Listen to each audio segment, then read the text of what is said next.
저는 그날 밤 아이를 재우고 창밖을 바라보며 생각했어요. 이제 어떻게 살아야 하지?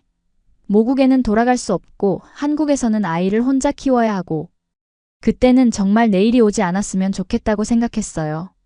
벨라루스 출신 마리아의 이야기는 이렇게 시작됩니다. 그녀는 20살의 나이에 모델이 되겠다는 꿈을 안고 홀로 한국에 왔습니다. 그리고 얼마 지나지 않아 한 한국 남자를 만나 사랑에 빠졌고 예상치 못한 임신으로 결혼을 하게 됩니다. 하지만 운명은 그녀에게 또 다른 시련을 준비하고 있었습니다. 아이를 낳은 지 1년도 채 되지 않아 그녀의 남편은 갑자기 사라져버린 것입니다. 연락도 없이 설명도 없이 마리아는 낯선 한국 땅에서 갓난아이를 안고 홀로 남겨졌습니다. 언어도 서툴고 친구도 없고 의지할 가족도 없는 상황에서 그녀는 어떻게 살아남았을까요? 더 놀라운 것은 지금 마리아가 서울의 작은 골목에서 마리아의 커피방이라는 카페를 운영하며 이렇게 말한다는 사실입니다. 제 인생에서 가장 어두운 순간이 가장 밝은 빛을 만들어냈어요. 저는 지금 누구보다 행복합니다. 어떻게 이런 변화가 가능했을까요? 그녀는 어떻게 완전한 절망에서 희망을 찾아냈을까요? 그리고 한국은 그녀에게 어떤 의미로 다가왔을까요? 오늘 저는 마리아의 놀라운 이야기를 통해 인생의 가장 어두운 순간이 어떻게 가장 밝은 빛을 만들어낼 수 있는지, 그리고 한국이라는 나라가 가진 특별한 따뜻함에 대해 이야기하려 합니다. 이 영상이 여러분께 도움이 될 것 같다면 좋아요와 구독, 그리고 알림 설정 부탁드립니다.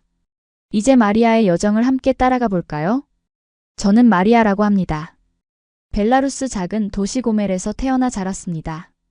어린 시절부터 항상 패션 모델을 꿈꿨고 우리 동네에서 가장 키가 큰 소녀였습니다. 한 번은 학교 선생님이 저에게 4kg는 모델이 되기 충분하단다라고 말씀해 주셨는데 그때부터 저는 그 꿈을 진지하게 생각하기 시작했습니다. 벨라루스는 아름다운 나라지만 젊은이들에게 기회가 많지 않습니다. 특히 모델 산업은 매우 제한적이었고 저는 더 넓은 세상을 경험하고 싶었습니다. 그래서 20살이 되던 해 생애 처음으로 큰 결정을 내렸습니다. 한국에서 모델 활동을 해보겠다는 결심이었죠. 왜 하필 한국이었냐고요? 사실 당시 저는 한국에 대해 거의 아는 것이 없었습니다. 그저 유럽보다는 계약 조건이 좋았고 아시아 시장에서 활동하는 모델 친구들의 이야기를 듣고 도전해보기로 한 것뿐이었습니다. 한국은 저에게 너무 먼, 너무 낯선 나라였습니다. 언어도 문화도 모르고 친구도 하나 없었죠. 부모님은 처음에 많이 걱정하셨습니다. 마리아, 그곳은 너무 멀어. 혼자서 괜찮겠니? 어머니는 제가 출국하기 전날 밤 제 손을 꼭 잡고 그렇게 물으셨습니다. 저는 그저 웃으며 괜찮다고 걱정하지 말라고 대답했습니다. 그때는 제가 얼마나 큰 모험을 시작하게 될지 전혀 몰랐으니까요. 인천공항에 도착했을 때 저는 완전히 압도되었습니다. 모든 것이 다르고 모든 것이 빨랐습니다. 표지판은 알아볼 수 없는 글자들로 가득했고 사람들은 저와 다른 언어로 빠르게 대화하고 있었습니다. 그날 밤 에이전시에서 준비해준 작은 원룸에 혼자 앉아있을 때 저는 처음으로 두려움이 느껴졌습니다. 내가 정말 여기서 살 수 있을까? 하지만 저는 곧 적응하기 시작했습니다. 첫 달은 정말 어려웠지만 시간이 지나면서 지하철도 익숙해지고 간단한 한국어 인사도 할 수 있게 되었습니다. 처음엔 모델 에이전시 계약도 어렵고 생활도 빠듯했지만 저는 이국적인 외모 덕에 작은 광고부터 하나둘씩 일할 수 있었습니다. 한국인들은 제게 매우 친절했습니다. 길을 잃었을 때 도와주는 사람들, 언어가 서툴러도 참을성 있게 들어주는 카페 직원들, 이국적인 저를 호기심 어린 눈으로 바라보며 미소 짓는 아이들. 물론 어려움도 있었습니다. 가끔은 너무 튀는 외모 때문에 지하철에서 뚫어지게 쳐다보는 시선을 견뎌야 했고 언어 장벽 때문에 오해가 생기기도 했습니다. 그럼에도 불구하고 저는 한국의 세련된 분위기와 활기찬 에너지가 좋았습니다. 서울은 밤에도 불이 꺼지지 않는 도시였고 어디를 가든 새로운 것을 발견할 수 있었습니다. 촬영장에서 만난 다른 외국인 모델들과 친구가 되었고 함께 서울의 밤을 탐험하기도 했습니다. 그리고 한국에 온 지 3개월 즈음 저는 한 남자를 만나게 되었습니다. 그의 이름은 태연이었습니다. 촬영장에서 우연히 알게 된 그는 소박하고 조용한 성격이었습니다. 영어는 서툴렀지만 우리는 어떤 이유에서인지 마음이 잘 통했습니다. 처음 만났을 때 그는 촬영장의 조명 담당자였습니다. 제가 포즈를 취하고 있을 때 그가 조명을 조절하며 제게 미소를 지었고 그 미소가 참 따뜻하게 느껴졌습니다. 촬영이 끝난 후 그는 서툰 영어로 제게 커피를 마시자고 제안했고 저는 호기심에 수락했습니다. 태연은 다른 한국 남자들과 달랐습니다. 그는 화려하지 않았고 말도 많지 않았지만 그의 눈빛에는 진실함이 있었습니다. 그는 자신의 꿈에 대해 이야기했습니다. 언젠가 자신만의 영화를 만들고 싶다고 했습니다. 그의 꿈을 이야기할 때의 열정이 저를 사로잡았습니다. 우리의 만남은 자연스럽게 이어졌고 서로에게 빠져들었습니다. 언어는 달랐지만 서로를 이해하는 데는 문제가 없었습니다. 그는 저에게 한국 문화를 가르쳐 주었고 저는 그에게 벨라루스의 이야기를 들려주었습니다. 우리는 서울의 아름다운 곳들을 함께 걸었고 한강에서 소주를 마시며 별을 세기도 했습니다. 태연은 저를 그의 특별한 장소로 데려가곤 했습니다. 남산타워에서 서울의 야경을 보여주고 북촌 한옥마을에서 전통차를 마시고 경복궁의 역사를 설명해 주었습니다. 그와 함께 있으면 언제나 새로운 것을 배울 수 있었고 제가 이국적인 낯선 사람이 아니라 소중한 사람으로 느껴졌습니다. 하루는 태연이 자신의 가족 사진을 보여주었습니다. 이게 우리 부모님이야. 그리고 이건 내 동생. 그는 자랑스럽게 사진을 넘기며 설명했습니다. 저는 그의 가족을 만날 생각에 긴장되었지만 동시에 설레기도 했습니다. 한국의 가정을 직접 경험할 수 있는 기회였으니까요. 주말에 태연은 저를 그의 부모님 댁으로 초대했습니다. 처음 만나는 자리는 조금 어색했습니다. 그의 부모님은 저를 친절하게 맞아주셨지만 외국인 며느리가 될 수도 있는 사람을 대하는 데 있어 약간의 거리감이 느껴졌습니다. 하지만 식사를 함께하며 그 거리감은 조금씩 줄어들었습니다. 태연의 어머니는 저에게 직접 만든 김치를 맛보게 해주셨고 아버지는 한국의 전통주택에 대해 열정적으로 설명해 주셨습니다. 그들은 제 고향과 가족에 대해 물어보셨고 저는 최선을 다해 벨라루스의 문화와 제 가족 이야기를 들려드렸습니다. 그날 저녁 집으로 돌아오는 길에 태연이 말했습니다.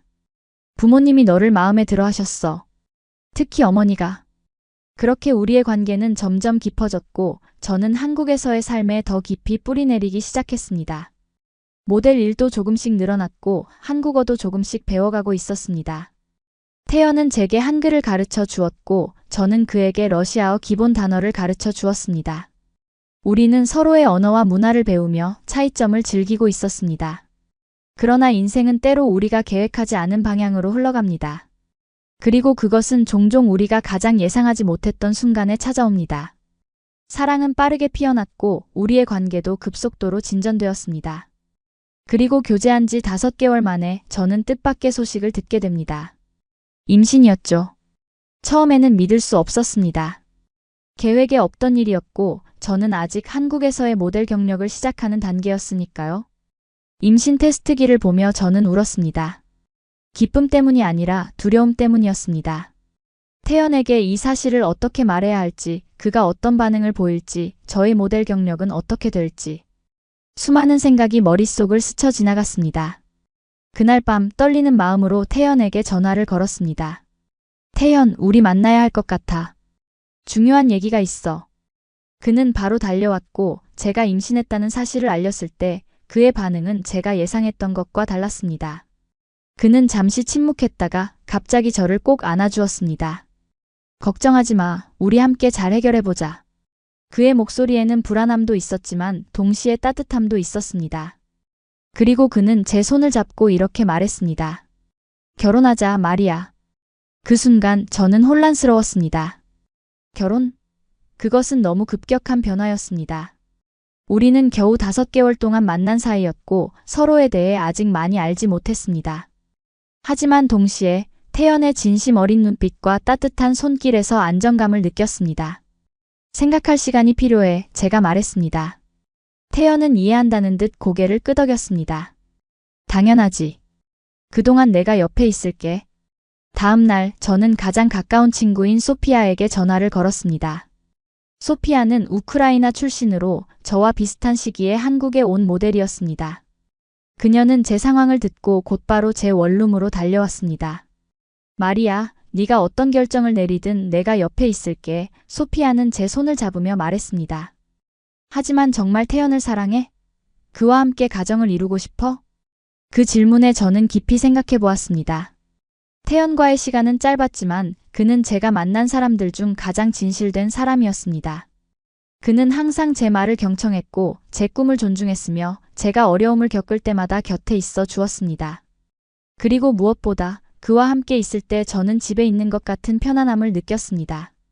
사랑해, 제가 대답했습니다. 하지만 두려워. 모든 것이 너무 빠르게 변하고 있어. 소피아는 따뜻한 미소를 지었습니다. 인생은 때로 계획대로 흘러가지 않아. 하지만 그것이 반드시 나쁜 것은 아니야. 네가 행복하다면 그것이 가장 중요한 거야. 그날 저녁 태연이 다시 찾아왔을 때 저는 제 결정을 알렸습니다. 함께하고 싶어. 우리 아이를 함께 키우고 싶어. 태연의 얼굴에 환한 미소가 번졌고 그는 저를 꼭 안아주었습니다. 그리고 그날 밤 우리는 미래에 대한 이야기를 나누며 밤을 지새웠습니다. 다음 날 태연은 부모님께 우리의 상황을 알렸습니다. 양가 모두 놀랐습니다. 태연의 부모님은 아들이 외국인 여성과 결혼한다는 사실에 처음에는 반대하셨습니다. 특히 임신 소식을 들었을 때 그의 어머니는 충격을 받으셨고 저를 만나려고도 하지 않으셨습니다. 벨라루스에 있는 제 부모님도 걱정이 많으셨습니다. 딸이 낯선 나라에서 아이를 가졌다는 소식에 어머니는 전화기 너머로 우셨습니다. 마리아, 네가 정말 행복하니? 그 사람은 정말 너를 잘 대해주니? 어머니의 질문에 저는 확신을 담아 대답했습니다. 네, 어머니. 그는 정말 좋은 사람이에요. 저를 진심으로 아끼고 저희 아이도 사랑할 거예요. 하지만 태연은 흔들리지 않았습니다. 그는 부모님을 설득했고 제 부모님께도 정중하게 메시지를 보냈습니다. 마리아를 사랑합니다. 제가 책임지고 잘 보살피겠습니다. 그는 심지어 러시아어 책을 사서 제 부모님께 전할 간단한 인사말을 배우기도 했습니다. 태연의 노력에도 불구하고 그의 부모님의 마음을 완전히 돌리는 데는 시간이 걸렸습니다. 급하게 혼인신고도 못한 채 우리는 태연의 작은 원룸에서 동거를 시작했습니다. 임신 초기에는 모델 일을 계속했지만 점점 배가 불러오면서 일이 줄어들었고 재정적으로 어려워졌습니다. 태연은 더 많은 일을 찾아 나섰고 때로는 밤새 일하기도 했습니다. 임신 기간 동안 태연은 정말 다정했습니다. 피곤해도 제가 먹고 싶다는 음식을 사러 나갔고 주말이면 함께 산책을 하며 아기 이름을 고민했습니다. 우리는 서로 다른 문화에서 왔지만 함께 새로운 가족을 만들어 간다는 생각에 행복했습니다. 그러나 임신 5개월 차에 작은 위기가 찾아왔습니다. 제가 갑자기 심한 복통을 느끼고 응급실에 실려갔던 것입니다. 의사들은 제게 절대 안정이 필요하다고 말했고 당분간 모든 활동을 중단해야 한다고 했습니다. 그것은 경제적으로 더 큰 부담을 의미했습니다. 제가 더 이상 일을 할 수 없게 되었으니까요. 그날 밤 태연은 병원 침대 옆에 앉아 제 손을 잡고 있었습니다. 그의 눈에는 걱정과 사랑이 가득했습니다. 괜찮아, 마리아. 내가 더 열심히 일할게. 너와 아기만 건강하면 돼. 그 말에 저는 눈물을 흘렸습니다. 그것은 슬픔의 눈물이 아니라 감사의 눈물이었습니다. 이런 어려운 상황에서도 저는 제 옆에 진정으로 저를 사랑하는 사람이 있다는 것에 감사했습니다. 태연은 그 약속을 지켰습니다. 그는 영화 촬영장 일 외에도 편의점 야간 아르바이트를 시작했고 주말에는 배달 일도 했습니다. 그는 거의 잠을 자지 않고 일했지만 집에 돌아올 때마다 항상 미소를 지으며 제 배를 쓰다듬었습니다. 출산일이 다가오면서 태연은 부모님을 다시 설득했고 마침내 그의 어머니가 저희 집을 방문하게 되었습니다. 처음에는 어색했지만 그녀는 제 배를 보며 조금씩 마음을 열기 시작했습니다. 건강하게만 태어나면 좋겠구나. 그녀의 말에 저는 처음으로 가족의 따뜻함을 느꼈습니다. 아기의 이름은 함께 고민 끝에 미나로 정했습니다. 벨라루스어로 사랑이라는 의미가 있고 한국어로도 부르기 쉬운 이름이었습니다. 미나가 태어나기 전 우리는 작은 아파트로 이사했습니다. 태연의 부모님이 보증금을 일부 도와주셨고 제 부모님도 얼마간의 돈을 보내주셨습니다. 그것은 우리 가족을 위한 첫 보금자리였습니다. 딸 미나가 태어났을 때 세상에서 가장 행복한 순간이었습니다. 작고 여린 그 아이는 우리 두 사람의 사랑이 만들어낸 기적이었습니다. 태연은 병원에서 밤새 저와 아기 곁을 지켰고 미나를 안아들었을 때 그의 눈에는 눈물이 고였습니다. 우리 딸이야, 마리아. 우리 딸. 태연의 부모님도 병원에 오셨고 처음 손녀를 보시고는 그 자리에서 눈물을 흘리셨습니다. 특히 태연의 어머니는 미나를 품에 안고 한참을 울었습니다. 고맙구나, 마리아. 이렇게 예쁜 손녀를 낳아줘서. 그 말에 저도 눈물을 참을 수 없었습니다. 드디어 우리는 진정한 가족이 되었습니다. 출산 후 몇 주 동안 우리는 신생아의 울음소리와 기저귀 갈기, 밤중 수유의 반복 속에 살았습니다. 피곤했지만 미나의 작은 미소 하나에 모든 피로가 사라졌습니다. 태연은 일을 하면서도 틈틈이 육아를 도왔고 가끔은 제가 잠시 쉴 수 있도록 미나를 데리고 산책을 나가기도 했습니다. 태연의 어머니도 자주 집에 오셔서 육아를 도와주셨습니다. 그녀는 저에게 한국식 이유식 만드는 법을 가르쳐 주셨고 전통적인 아기 돌보는 방법도 알려주셨습니다. 처음에는 문화적 차이로 의견 충돌이 있기도 했지만 시간이 지나면서 우리는 서로의 방식을 존중하고 배우게 되었습니다. 그러나 미나가 3개월이 되었을 무렵 저는 태연에게 변화가 생겼다는 것을 느꼈습니다. 그는 점점 말이 없어졌고 늦게 귀가하는 날이 많아졌습니다. 처음에는 일이 바빠서 그런가 싶었지만 그의 눈빛에는 뭔가 다른 고민이 있어 보였습니다. 어느 날 밤 미나를 재우고 난 후 저는 태연에게 물었습니다. 무슨 일 있어? 요즘 많이 변한 것 같아. 그는 잠시 침묵하다가 이렇게 말했습니다. 괜찮아, 그냥 일이 좀 힘들어서. 하지만 그의 눈은 다른 이야기를 하고 있었습니다. 며칠 후 저는 우연히 태연의 전화에 온 메시지를 보게 되었습니다. 그것은 그의 친구로부터 온 것이었고 내용은 충격적이었습니다. 형, 어떻게 할 거야? 그 빚 문제. 저는 태연에게 그것에 대해 물었고 그제서야 그는 모든 것을 털어놓았습니다. 그의 아버지가 사업 실패로 큰 빚을 지게 되었고 그 빚 때문에 집을 잃을 위기에 처해 있다는 것이었습니다. 태연은 부모님을 도우려고 개인 대출을 받았지만 그것도 충분하지 않았고 이자는 계속 쌓여가고 있었습니다. 왜 나한테 말하지 않았어? 제가 물었습니다. 당신에게 부담을 주고 싶지 않았어. 당신은 이미 미나를 돌보느라 충분히 힘들잖아. 태연의 목소리에는 깊은 피로감이 묻어 있었습니다. 그날 밤 우리는 오랜만에 진지한 대화를 나눴습니다. 저는 태연에게 우리가 함께 이 문제를 해결하자고 제안했습니다. 제가 다시 일을 시작할 수 있고 미나는 어린이집에 맡길 수 있다고요. 하지만 태연은 고개를 저었습니다. 지금 상황으로는 턱없이 부족해. 내가 다른 방법을 찾아봐야 할 것 같아. 그 말이 무슨 뜻인지 그때는 몰랐습니다. 그리고 그로부터 2주 후 태연은 평소처럼 출근한다며 집을 나갔고 그날 밤 돌아오지 않았습니다.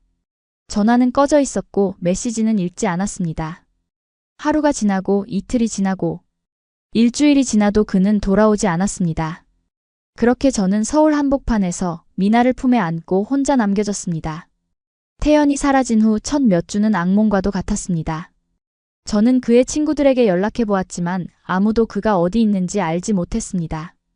경찰에 신고도 해보았지만 그들은 성인, 남성이 자발적으로 집을 나간 것으로 보인다며 큰 도움을 주지 못했습니다. 밤이면 미나를 재우고 혼자 울었습니다. 왜 그는 우리를 버리고 갔을까? 무엇이 잘못되었을까? 수많은 질문이 머릿속을 맴돌았지만 답은 없었습니다. 가장 힘든 것은 불확실성이었습니다. 그가 돌아올지 아니면 정말로 우리를 버린 것인지 알 수 없다는 것이 저를 미치게 했습니다. 경제적으로도 큰 어려움에 직면했습니다.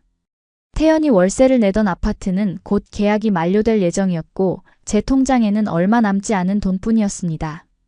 아기를 돌보면서 일자리를 찾는 것도 쉽지 않았습니다. 한국어도 서툴고 비자 문제도 있었으니까요. 어느 날 미나가 갑자기 고열로 아프게 되었을 때 저는 정말 절망했습니다. 병원에 데려가야 하는데 어떻게 의사와 소통해야 할지, 의료비는 어떻게 감당해야 할지. 그때 저는 처음으로 벨라루스로 돌아가야 할지 고민했습니다. 하지만 동네 약국에 갔을 때 약사 아주머니가 저와 미나를 보고 걱정스러운 표정으로 다가오셨습니다. 그녀는 미나의 이마를 만져보시더니 서툰 영어로 물었습니다. 베이비식? 하스피털 고? 저는 눈물을 참으며 고개를 끄덕였고 그녀는 지역 소아과를 추천해 주셨습니다. 심지어 그녀는 직접 전화를 걸어 병원의 상황을 설명해 주셨고 손님이 없을 때 잠시 가게를 닫고 저희와 함께 병원에 가주셨습니다. 그날 이후 약사 아주머니 박소연 씨는 저의 첫 한국인 친구가 되었습니다. 그녀는 가끔 저희 집에 음식을 가져다 주셨고 미나를 잠깐 봐주시기도 했습니다. 소연 씨 덕분에 저는 한국에서도 따뜻한 인연이 있다는 것을 알게 되었습니다. 그러나 여전히 태연의 소식은 없었고 재정적 문제는 점점 심각해졌습니다. 미나가 태어난 지 6개월이 되었을 무렵 저는 마지막 시도로 태연의 부모님을 찾아가기로 결심했습니다. 태연이 사라지기 전 그는 부모님 주소를 알려준 적이 있었습니다. 떨리는 마음으로 그의 부모님 집을 찾아갔을 때 저는 미나를 품에 안고 있었습니다. 문을 두드렸고 태연의 어머니가 문을 열었을 때 그녀의 표정은 복잡했습니다. 처음에는 놀라움, 그리고 당혹감, 그리고 마지막으로 슬픔이 그녀의 얼굴을 스쳐 지나갔습니다. 들어오세요. 그녀는 조용히 말했습니다. 집 안으로 들어서자 태연의 아버지도 계셨습니다. 그는 저를 보자마자 한숨을 내쉬었습니다. 서툰 한국어와 영어로 저는 상황을 설명했습니다. 태연이 사라졌다는 것, 그가 어디 있는지 모른다는 것, 그리고 저와 미나가 어려운 상황에 처해 있다는 것을. 말을 하는 동안 눈물이 흘렀지만 저는 최대한 침착하려고 노력했습니다. 태연의 부모님은 서로를 바라보았고 아버지가 말씀하셨습니다. 우리도 태연이 소식을 듣지 못했소. 하지만 알아야 할 것이 있소. 그리고 그들은 충격적인 이야기를 들려주었습니다. 태연의 가족은 최근 큰 사기를 당했다고 합니다. 부모님이 노후를 위해 모아둔 전 재산을 사기꾼에게 투자했다가 모두 잃어버린 것입니다. 그리고 태연은 그 빚을 갚기 위해 원양어선에 승선했다는 것이었습니다. 그 아이가 마지막으로 우리에게 전화했을 때 너무 미안하다고, 당신과 아이에게 말도 제대로 못하고 떠나서 죄송하다고 했소. 태연의 아버지는 무거운 목소리로 말했습니다. 그날 밤 저는 태연의 부모님 집에서 묵게 되었습니다.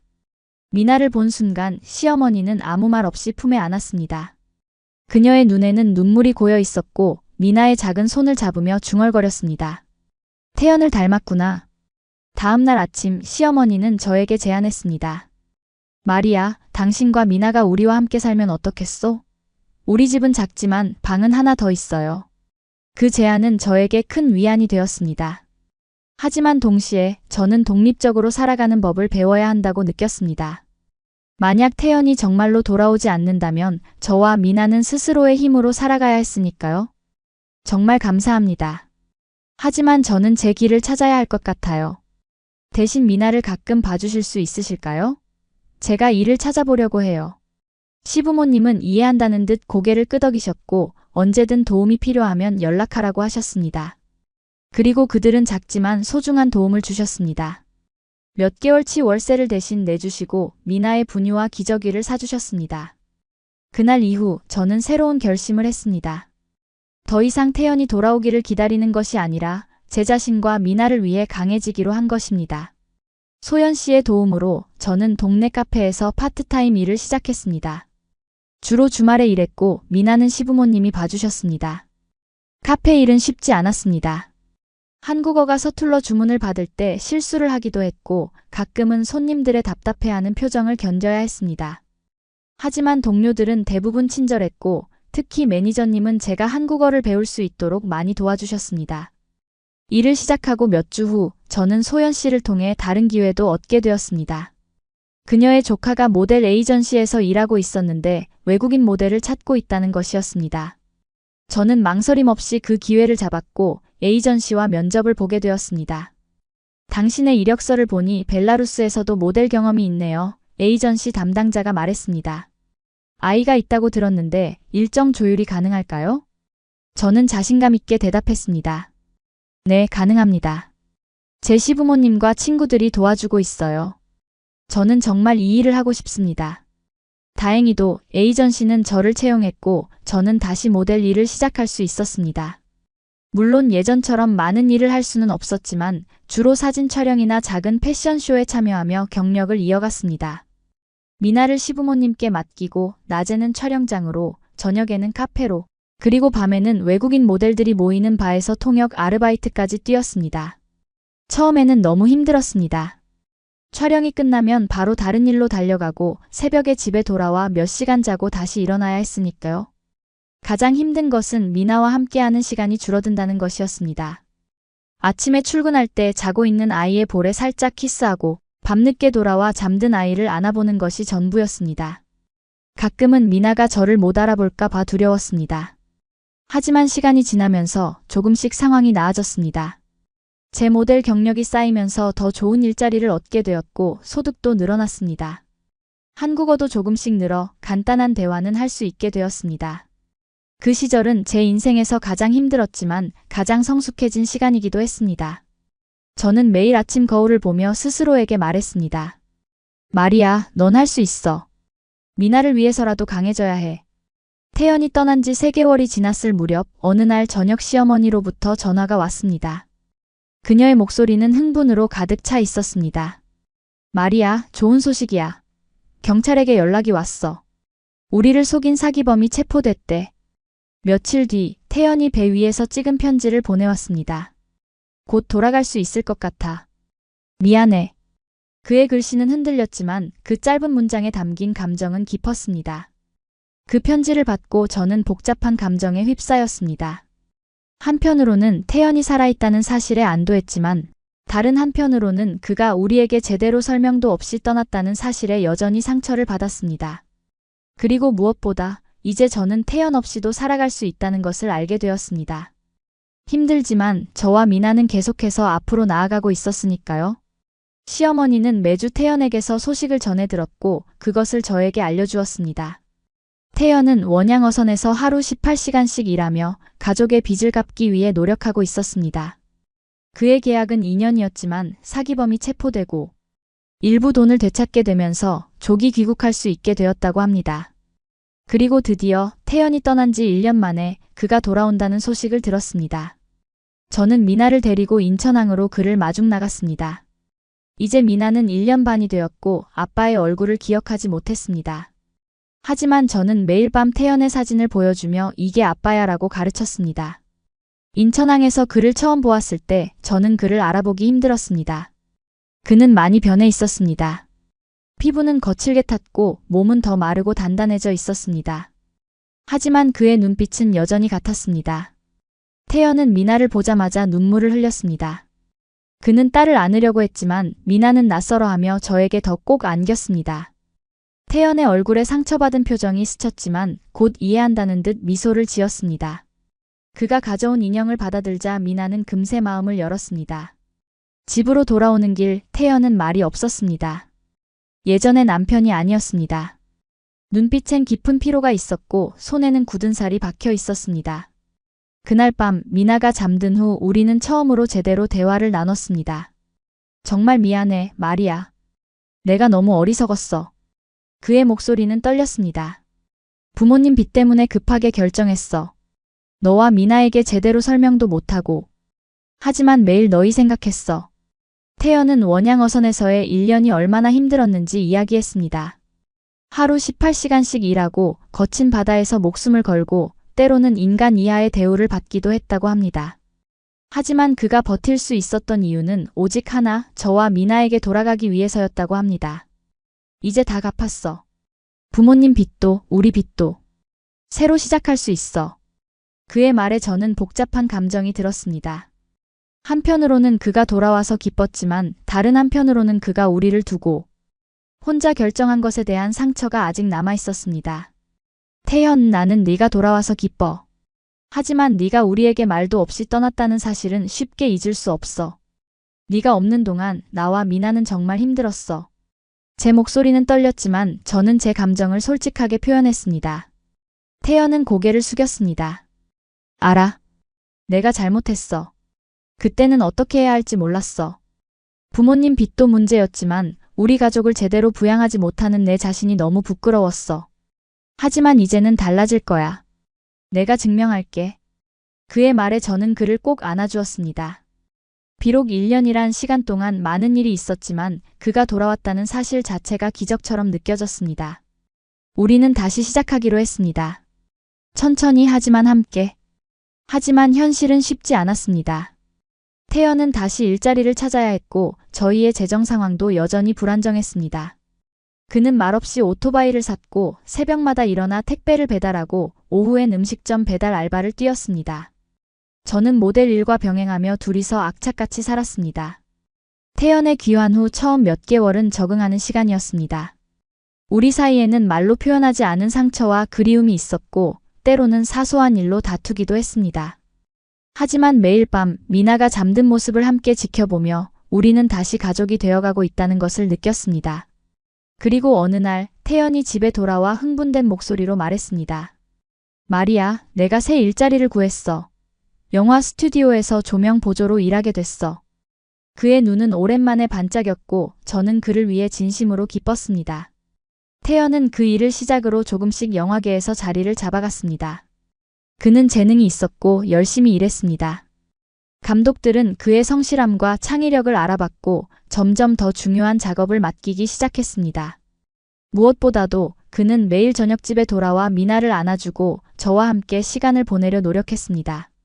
태연이 돌아온 지 6개월이 지났을 무렵 우리 생활은 조금씩 안정을 찾아갔습니다. 태연은 영화 스튜디오에서 일하며 조금씩 경력을 쌓아갔고 저는 여전히 모델로 활동하면서도 한국어를 더 열심히 공부했습니다. 미나는 이제 어린이집에 다니기 시작했고 한국어와 러시아어를 동시에 배우며 자라고 있었습니다. 그녀는 밝고 활발한 아이로 자라났고 태연과도 점점 더 가까워졌습니다.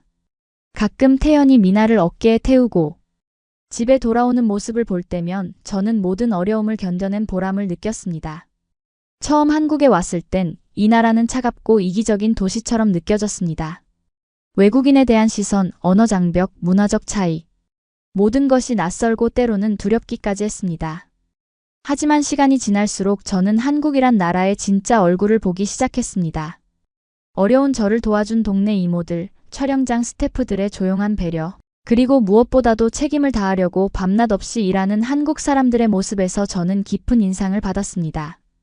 특히 기억에 남는 순간이 있습니다. 미나가 2살이 되던 해, 그녀는 어린이집 발표회에 참가하게 되었습니다. 한국 전통 춤을 추는 역할이었는데 외국인 아이라 의상이 맞는 게 없었습니다. 선생님이 그 이야기를 하셨을 때 저는 조금 당황했습니다. 그런데 다음 날 한 어머니가 직접 지은 한복을 가지고 오셨습니다. 미나에게 맞게 특별히 만들었어요. 우리 딸이 입던 것을 본떠서요. 그녀는 웃으며 말했습니다. 미나가 그 한복을 입고 무대에 섰을 때 저는 눈물을 참을 수 없었습니다. 그것은 단순한 옷이 아니라 한국인들의 따뜻한 포용의 상징이었습니다. 또 다른 사건은 태연의 영화 스튜디오에서 있었습니다. 어느 날 태연이 일하는 현장을 방문했을 때 감독님이 저를 보더니 이렇게 말씀하셨습니다. 당신이 마리아군요. 태연이 항상 이야기하더군요. 혹시 우리 영화의 작은 역할로 출연해보지 않겠어요? 그렇게 저는 처음으로 한국 영화의 단역으로 출연하게 되었습니다. 대사는 거의 없었지만 카메라 앞에 서는 것은 언제나 설레는 일이었습니다.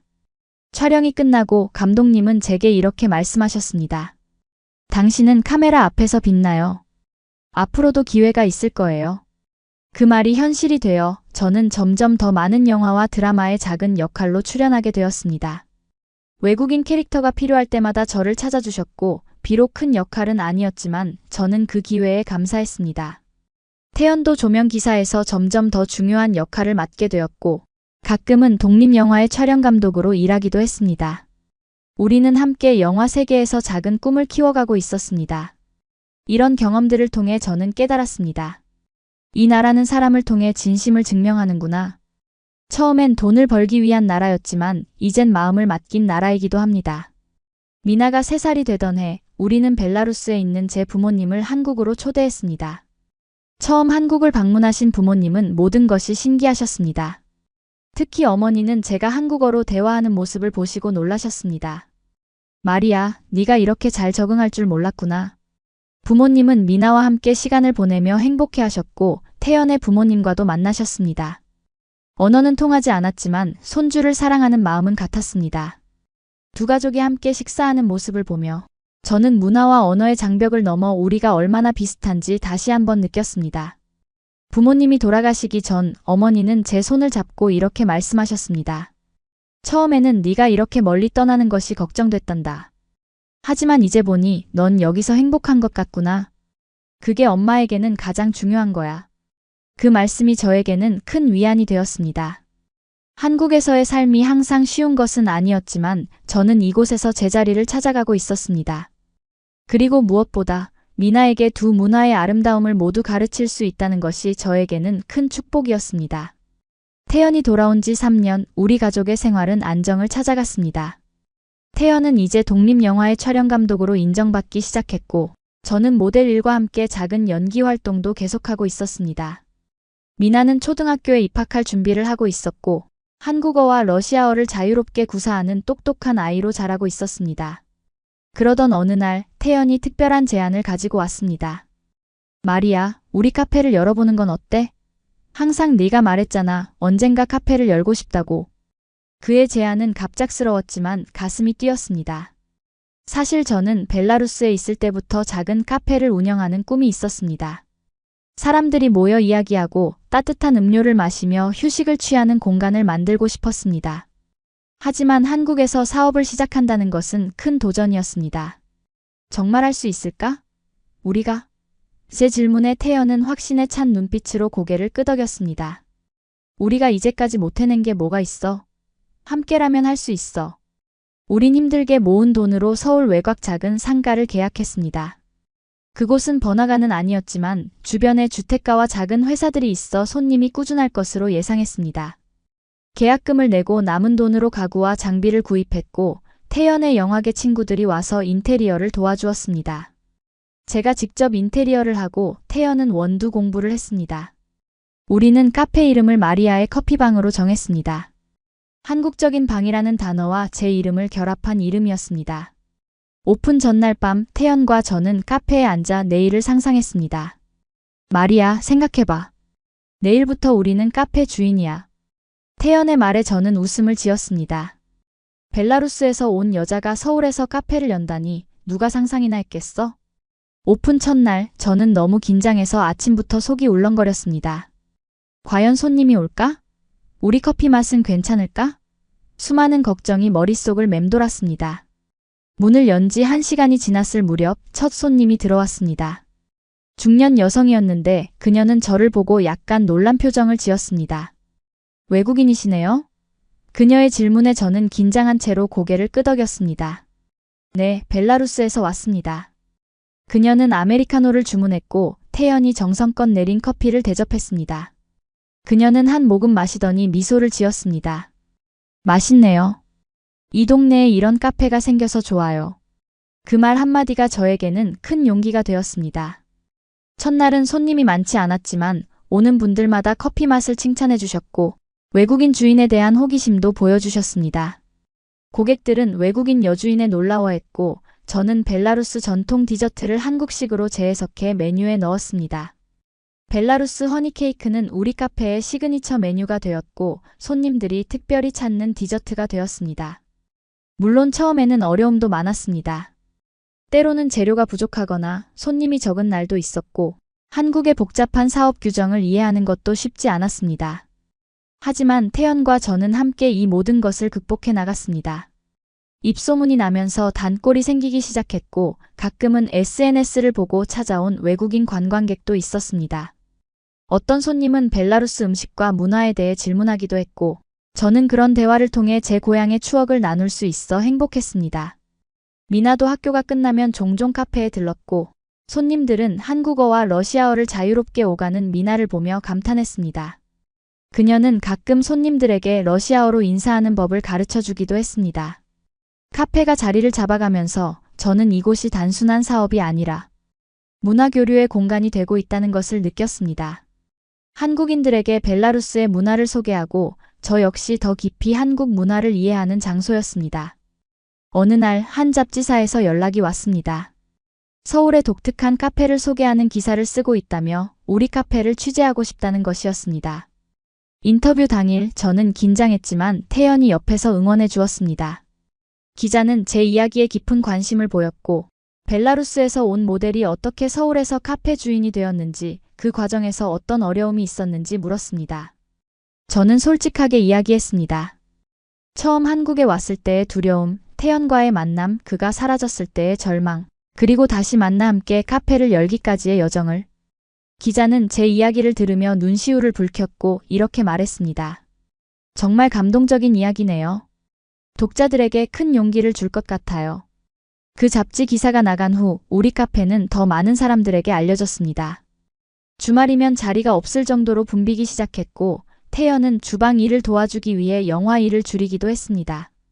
그리고 예상치 못한 기회도 찾아왔습니다. 한 방송국에서 다문화 가정의 성공 사례를 다루는 다큐멘터리를 제작 중이었는데 우리 가족 이야기를 담고 싶다는 것이었습니다. 처음에는 망설였지만 우리의 이야기가 비슷한 상황에 있는 다른 가족들에게 희망을 줄 수 있다고 생각해 수락했습니다. 촬영은 2주 동안 진행되었고 카메라는 우리의 일상을 담았습니다. 미나가 학교에 가는 모습, 태연과 제가 카페에서 일하는 모습, 가족이 함께 저녁을 먹는 모습, 그리고 인터뷰에서 우리는 솔직하게 우리의 이야기를 나누었습니다.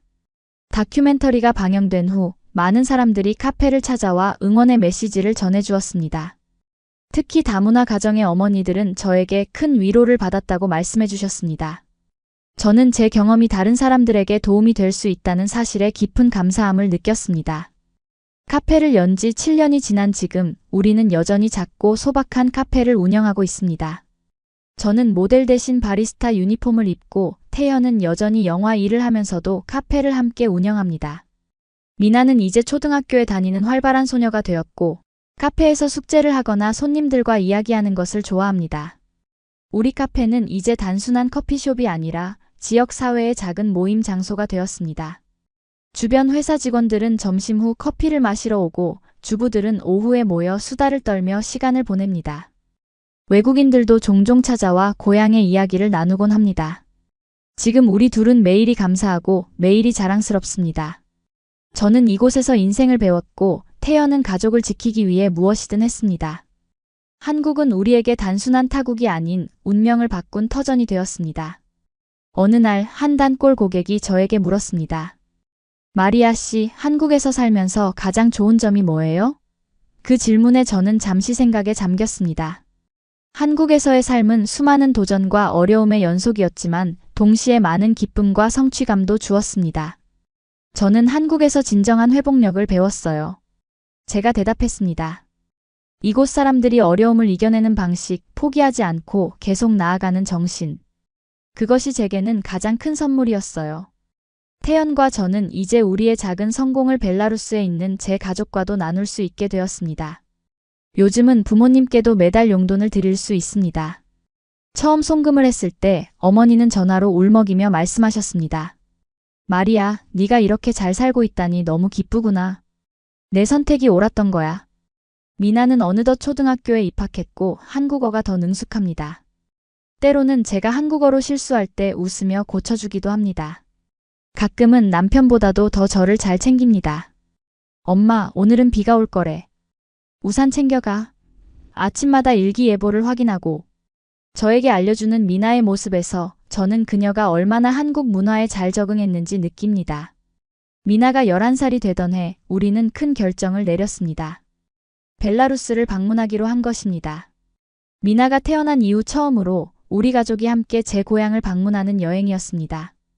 비행기에서 내려 고멜 공항에 도착했을 때 감정이 복잡했습니다. 오랜만에 보는 고향은 변한 것도 있고 그대로인 것도 있었습니다. 부모님은 공항에서 우리를 기다리고 계셨고 미나를 처음 직접 안아보시는 순간 두 분 모두 눈물을 흘리셨습니다. 마리아, 내 딸이 정말 예쁘구나. 눈은 꼭 네가 어렸을 때 모습이야. 어머니는 미나의 볼을 쓰다듬으며 말씀하셨습니다.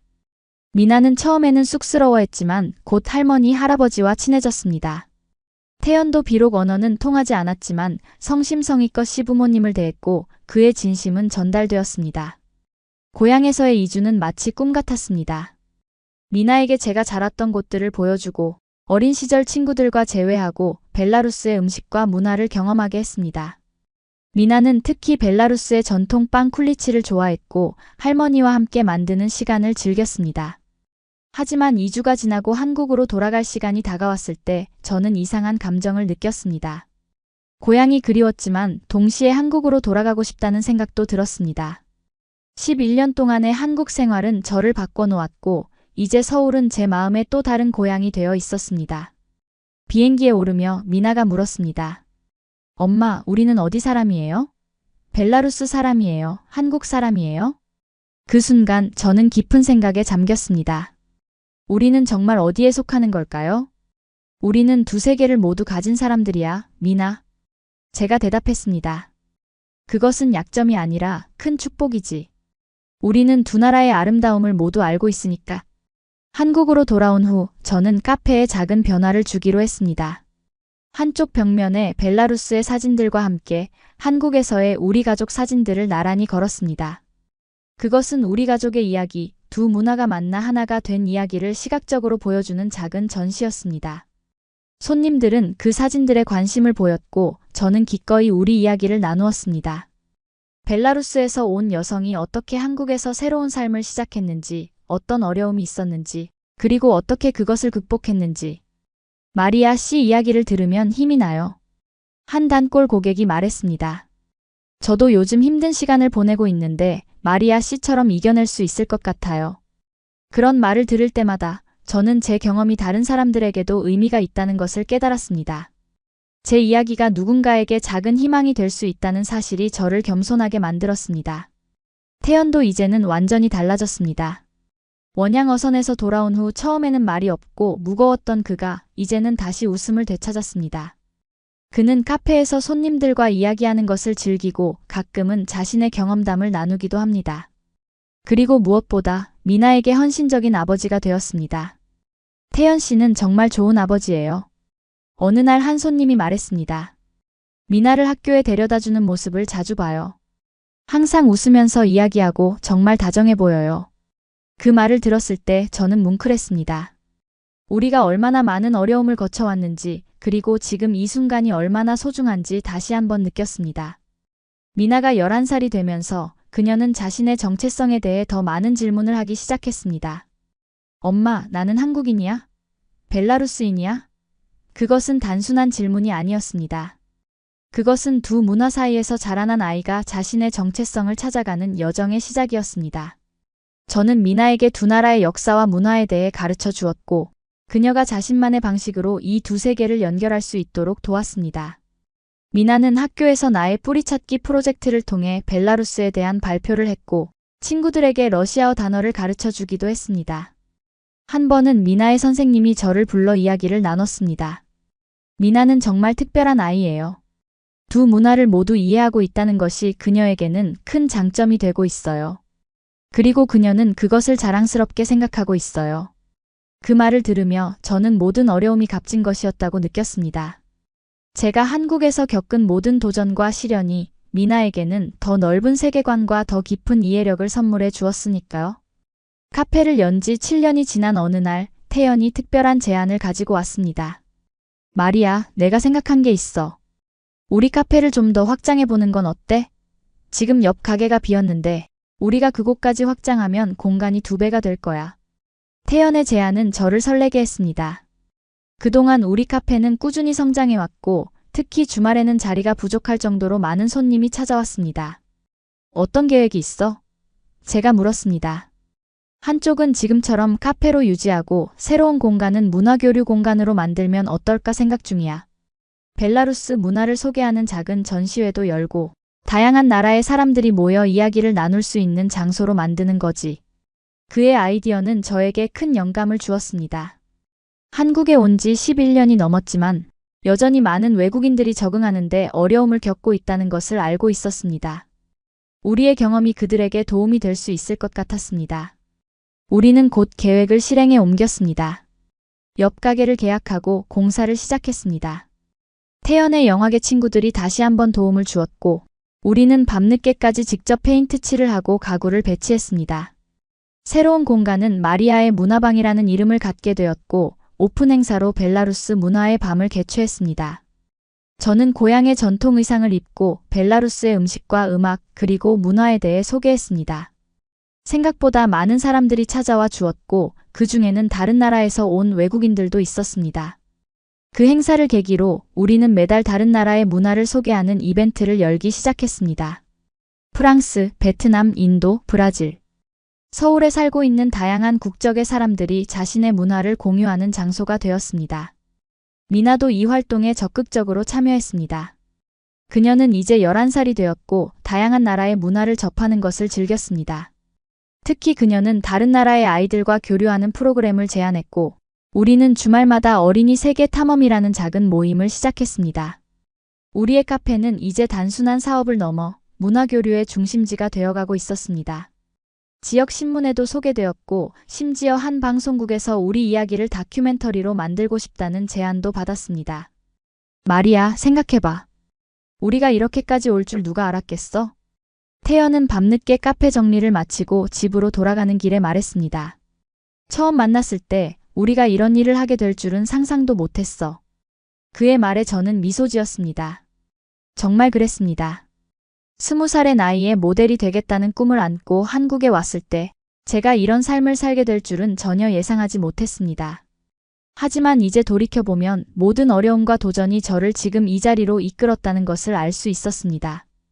태연, 고마워. 네가 없었다면 이 모든 게 불가능했을 거야.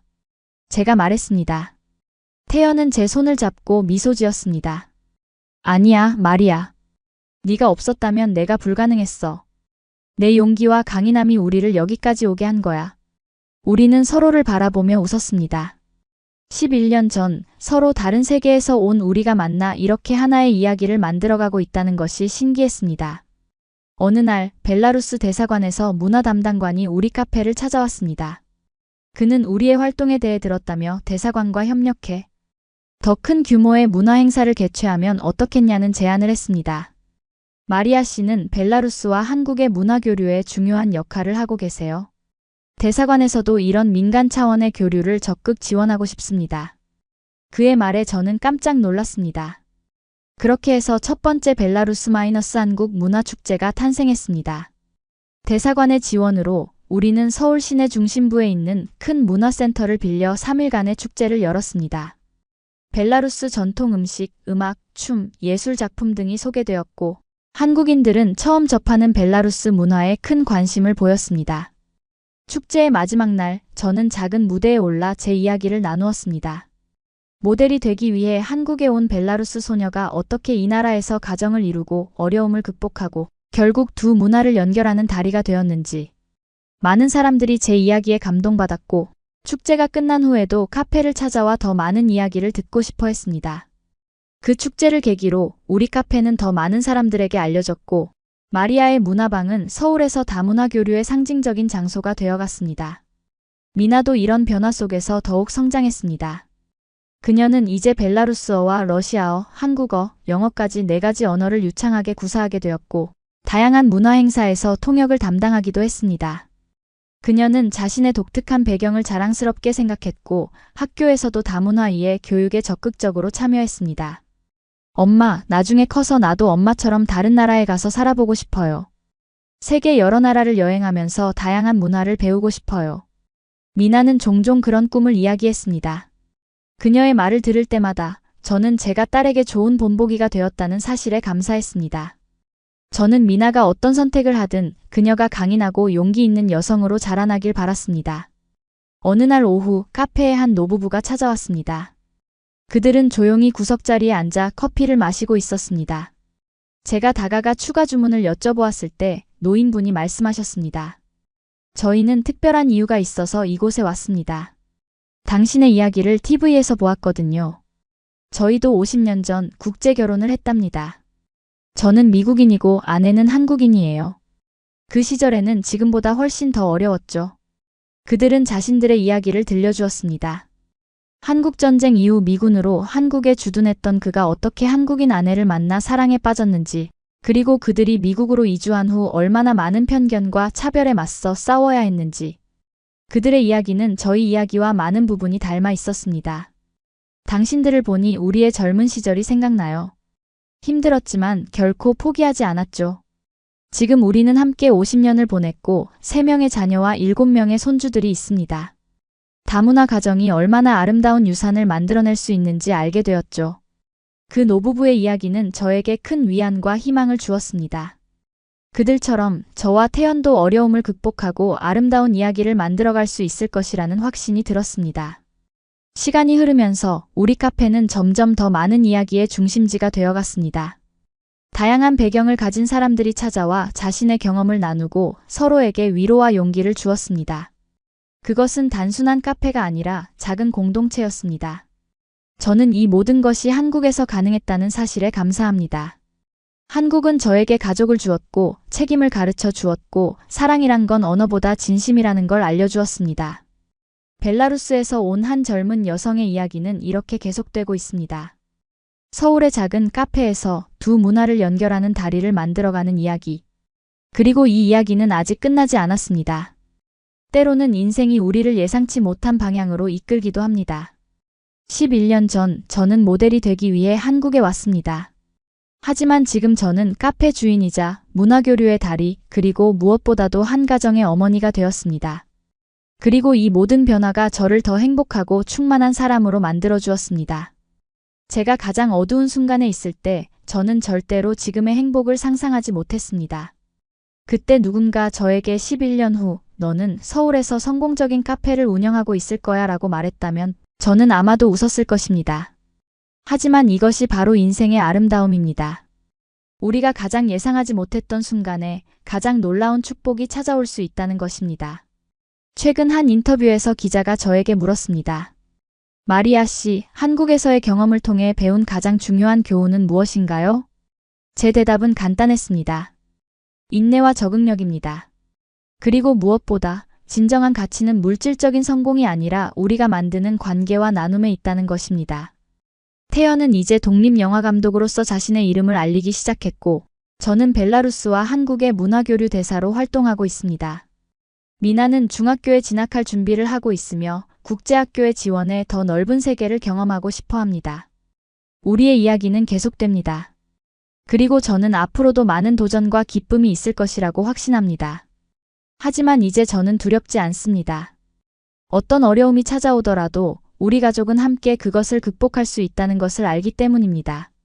20살의 나이에 홀로 한국에 건너와 수많은 어려움을 겪고 마침내 자신의 자리를 찾아간 한 여성의 이야기.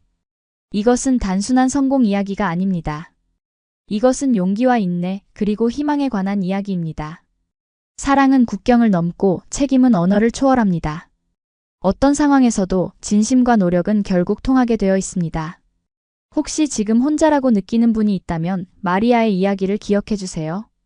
당신의 인생도 언제든 다시 피어날 수 있습니다. 한국은 이제 저에게 제2의 고향이 되었습니다. 이곳에서 저는 두 번째 인생을 시작했고 새로운 가능성을 발견했습니다. 한국의 부지런함과 끈기, 그리고 따뜻한 정은 제 삶의 일부가 되었습니다. 그리고 무엇보다 저는 이곳에서 진정한 가족의 의미를 배웠습니다. 가족은 혈연으로만 맺어지는 것이 아니라 서로에 대한 사랑과 헌신, 그리고 함께 어려움을 극복해 나가는 과정에서 만들어지는 것임을 말입니다.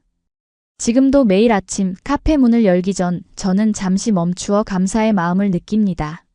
모든 어려움 속에서도 이렇게 행복한 삶을 살 수 있게 된 것에 대한 감사함을. 그리고 저는 알고 있습니다. 제 이야기가 다른 누군가에게 작은 희망이 될 수 있다면 그것이야말로 제가 경험한 모든 어려움의 진정한 의미일 것입니다.